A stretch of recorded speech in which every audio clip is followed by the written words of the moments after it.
So, ayan na guys. Madaling araw na siya talaga guys. Kasi nga, inabangan ko talaga na matapos yung Miss Universe Philippines 2024.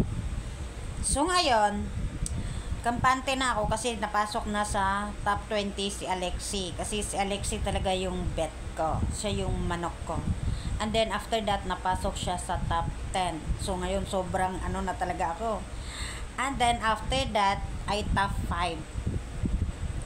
Oh, so ang ano ko talaga, ang akala ko talaga makakapasok talaga sa top 5 itong si Zambales, si Taguig, si Bacoor, si Quezon at saka si Iloilo. Yan yung ang mga pick ko talaga.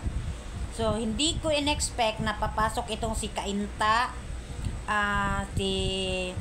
si Baguio ba yun, at saka si Bulacan. Hindi ko in-expect yun na papasok yun silang tatlo. So ngayon, dahil nilaglag nila